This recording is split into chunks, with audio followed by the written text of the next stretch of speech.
It is so good to have you here. Thank you for Thank having you. us. Absolutely. If Cesar lets the light in, the little flower will dance. Yeah.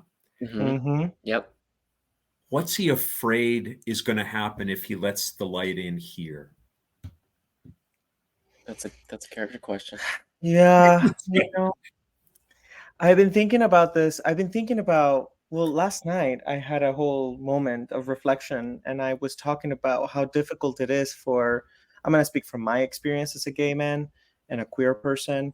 When you grow up thinking that you don't deserve to be loved, there's nothing that other people or other external validating things can do to make you feel loved. It has to come from you. Mm. And so I see that that light coming in as an opportunity for him to learn to love himself, to at least experience what that feels like. I think he's afraid of. He's afraid of that love not being real. I think he's afraid of getting hurt, like he knows how he's been hurt his whole life. This is, of course, I'm been bringing a lot of my personal sort of interpretation of things. I think Cesar could have a moment of recognition of hope of of connection to bear, but I think that that's kind of where I'm landing. What do you think? I think that, to the audience, it's clear to us that if he lets the light in, the flower will dance. Like you said, he has this person in front of him who says, I love you. Mhm. And we know that if Cesar lets that in, that could be beautiful.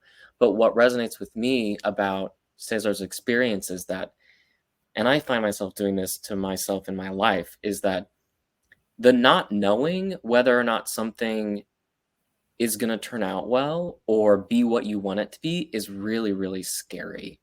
And it's easier to reject yourself or dissociate or decide, I don't need this intimacy in my life, because that is certain.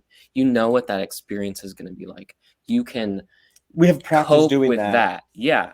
And so sometimes it's too hard to take the leap toward vulnerability because it's very unknown. Well, in a dom sub relationship like Bear's and Cesar's, it's about control and who actually has that control. And yeah, what you're saying is that he would have to relinquish a bit of control in order to let that light in order to feel that love. Mm-hmm. And that is scary. That's terrifying. That is terrifying. I find myself as a gay person wanting to control so many things in my environment and in my world, my appearance, the things that I do, who I connect with. It's sort of this kind of, because I don't feel in control, right? And so there's a desire to control so much, but love doesn't work that way. Love, love, you can't control. Like you can't Right. control that, and so it's too scary. It is scary. Christopher, as long as we're talking about the light, that shot where Bear manipulates the remotes and the windows come up, that is gorgeous.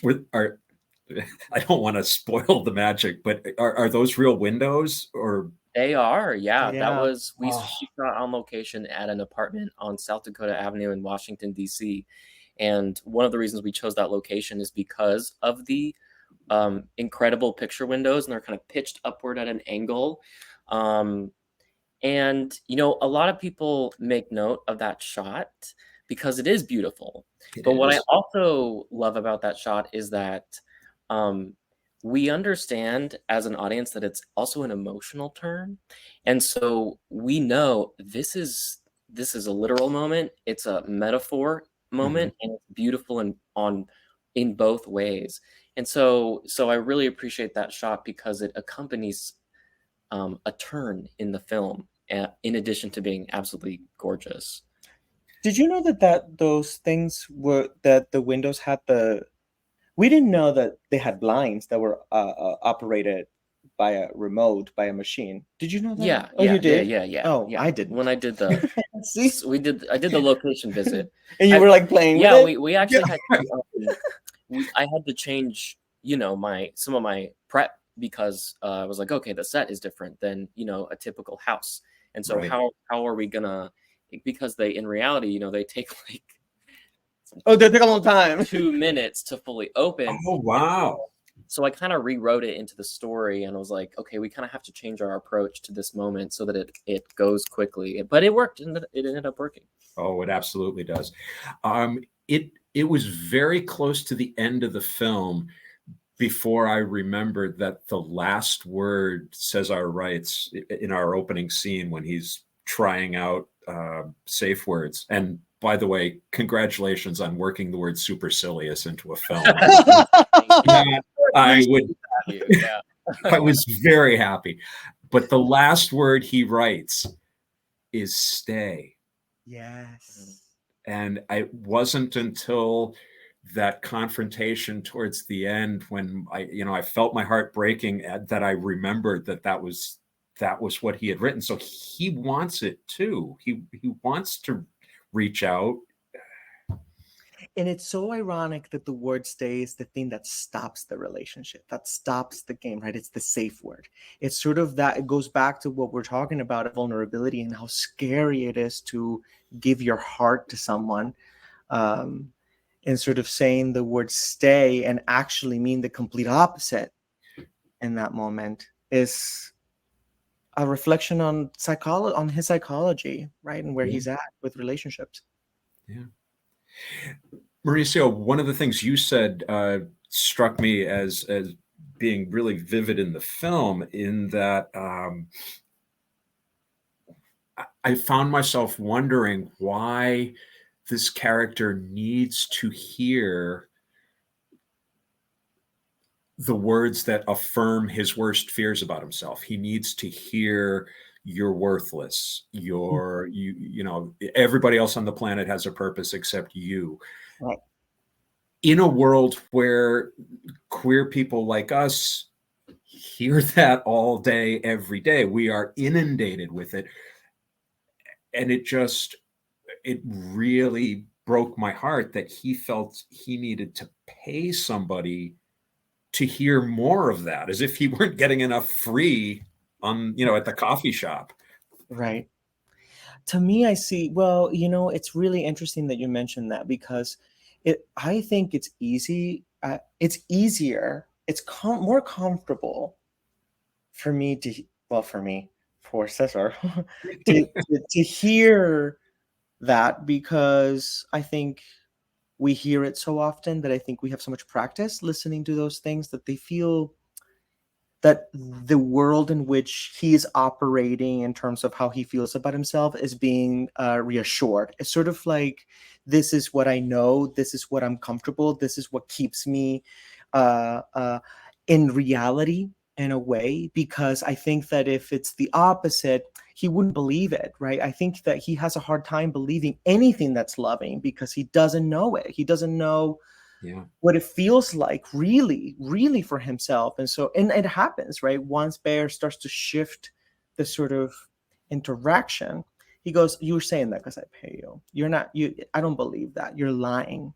You're Right. lying." And I think, I mean, I speak for myself, but I think, Christopher, you and I have had so many conversations about this, that we do that.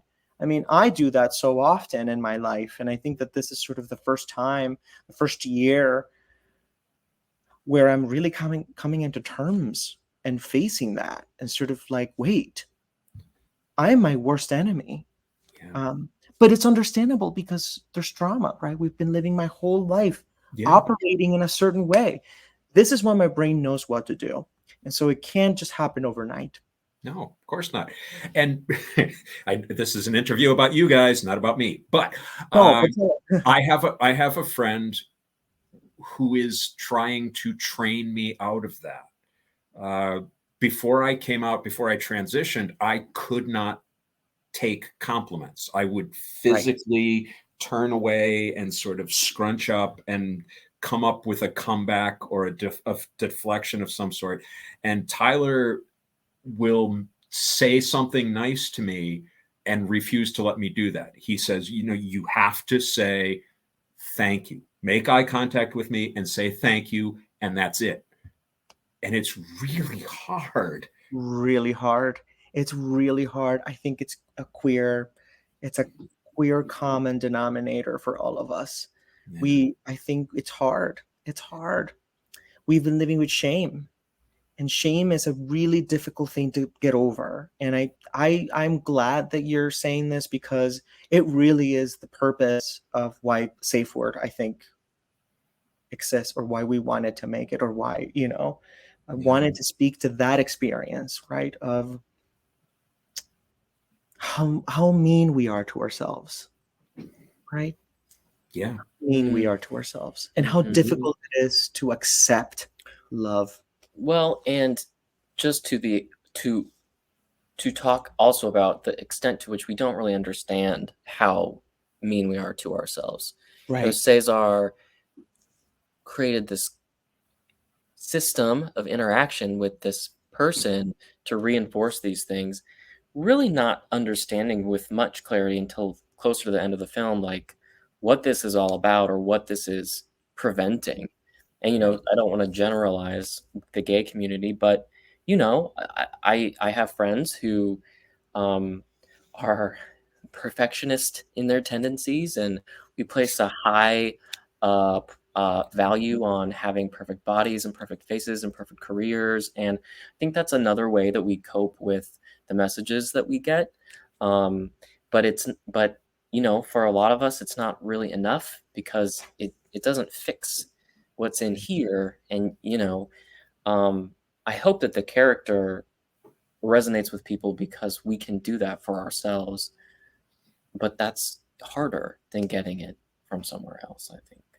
Yeah, absolutely. And if you hold yourself to an impossibly perfect standard, you're giving yourself ammunition to always be sniping at yourself. You fall short there. You'll always fail. Yeah. And it becomes this self-fulfilling prophecy. Christopher, Ryan Walsh's score is perfect, but I don't think I would have thought of classical guitar. You know what I mean? If I were at the drawing board, how did you come to that? It is beautiful. Yeah. Yeah, we so early on in the development process, I put together like a director's approach. And what I wanted to do was, because the origin of this project was in Mauricio's diary entries, I wanted to really kind of sew the film closely to some of the like aesthetic touch points, I think, that come from your life. We talked a lot about you can say the word saudade, saudade, and which Portuguese is fado. Portuguese fado, and it's an approach to music that means to bring out this kind of sensual longing for something that might be in the past, but may not even be super exist. well defined. Right? It's this kind of musical melancholy, and I really thought that Cesar as a character was experiencing, spiritually something really similar, that deep down he was longing for this thing that was really hard for him to identify. And then I also, stylistically, I think it would be really easy for this film to go for like very stylized in like a sexualized way, kind of music video imagery. You could get really sexual with it and kind of go with that kind of energy. But this is an emotional story about a small turn for this character. And it's also like a chamber piece. It's only two characters. It's in one space. It's very intimate. And so the pared back score, I wanted to reflect that too. So, the creative choices, like what the score is doing, I want to pull the story forward. I want the music to reinforce what the characters are going through and reinforce that intimacy. And then one of the reasons why I like, this acoustic guitar that has kind of these Iberian influences is that it is so precise in the way that it is able to simply articulate emotional turns, because it's just that one instrument, and those notes, the way they go up and down, they can help you follow the emotional arc and movement of the film without a lot of bells and whistles. And so it just felt really congruent, creatively. And Yeah. Ryan is amazing. I mean, we saw Ryan in the spot, so Christopher had I put shared. him on an aspirational, like, ooh, wouldn't it be great if we Wouldn't could be get great, this guitar, yes. like on my playlist. And then Mauricio was just like, Well, I looked him up and then I saw him online. I think he had a website and it had a contact information. And I just emailed him and I said, listen, Please. please. Like, I was just like, let's Yeah. talk. And by the way, when you find someone on Spotify, in my mind, they're like big Right, yeah, stars, same, right? Like same, right. unreachable.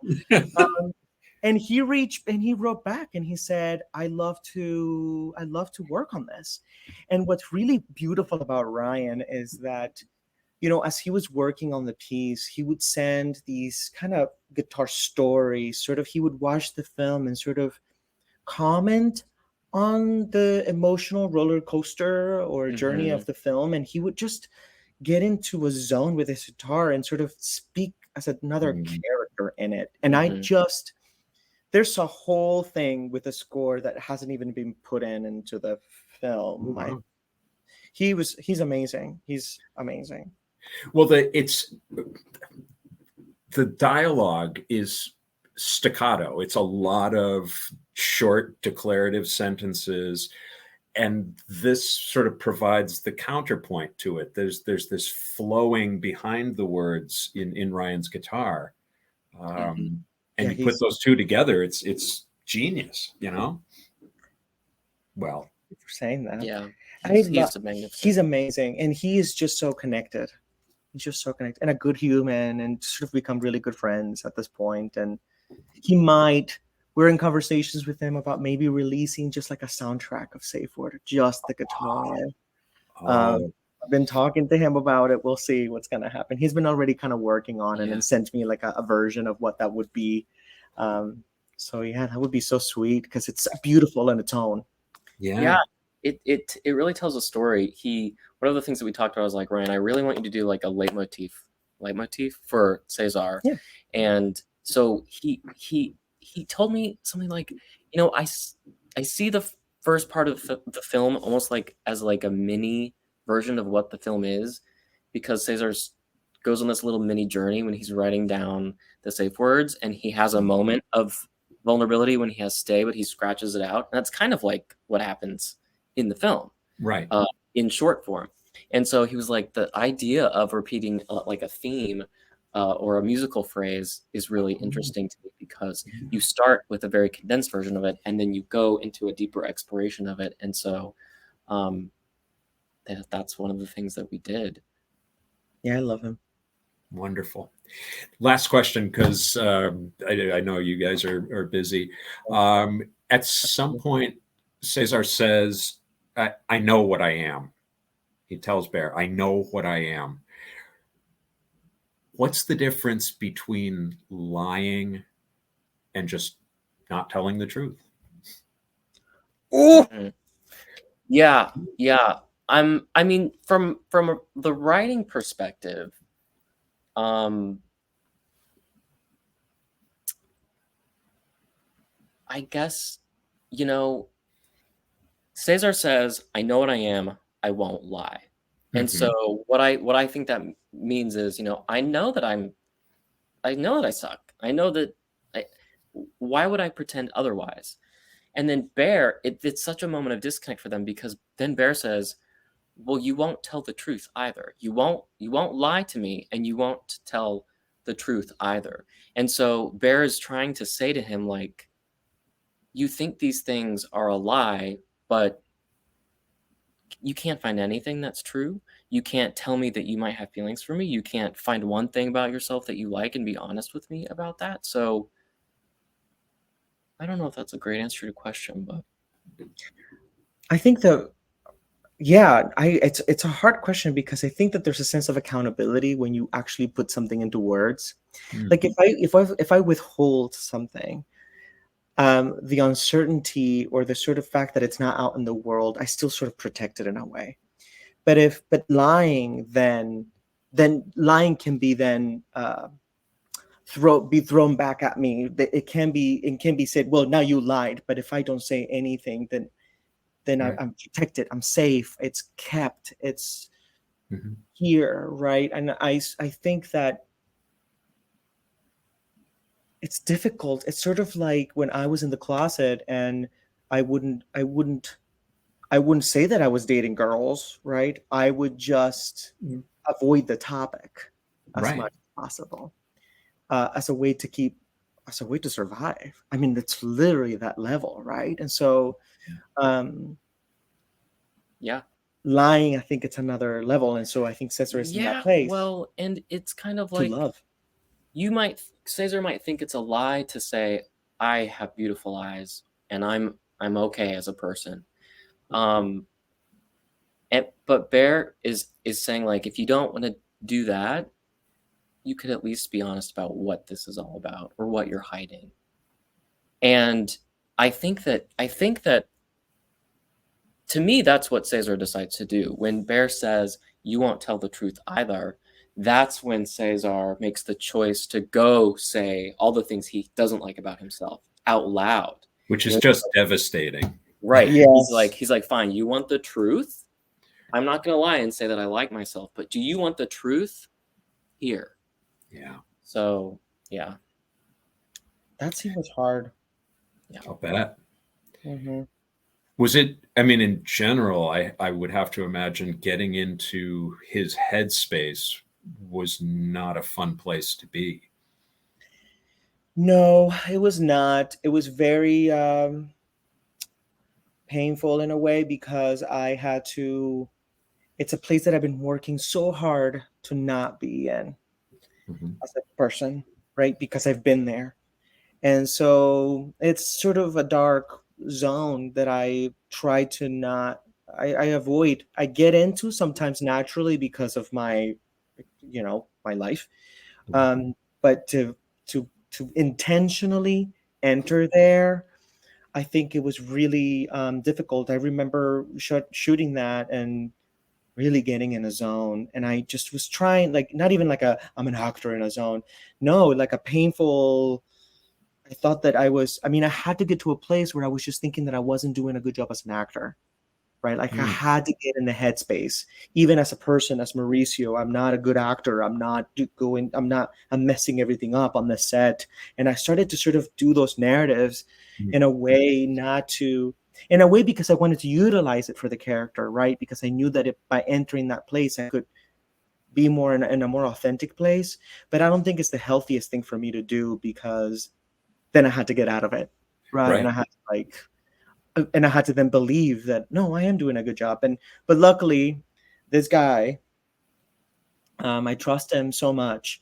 And when he told me we got the shoot, we got the shot, um, I sort of let it go because I know he's my producing partner, right? And so I know that he was not going to make me look bad on Right. camera, and make Right. me look Right. like a bad actor. So I believed him, but it was hard. Yeah.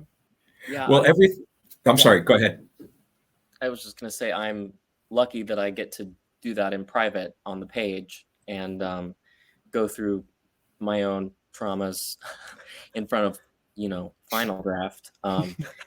So yeah, it's there were some feelings on set that day. We shot that scene and then Bear's kind of devotional back to back. People really kind of started um, feeling the stuff. We Yeah. had to take a little bit of a break at one point and just like What an amazing crew exhale. we had, by the way. They were Really? caretakers of me. They were caretakers of everybody. Yeah. I mean, in that moment when I was doing that scene, everybody, like, afterwards, really was checking up on me, and because it was transparent that I was in a headspace, in a unhealthy place for me to be able to do that, and everybody was so loving and care, like, beautiful. Man, it wasn't. I'm never gonna forget that. Yeah. That's wonderful. Everything that we've been talking about, I think, makes this film universal. I don't think you have to be queer to understand the themes, to feel, oh, okay, I know what that feels like. I am too hard on myself, and to reflect on why that is. So I'm rooting for your film to get the widest possible distribution. People need to see this. Thank you so Thank you much. so much. And we agree.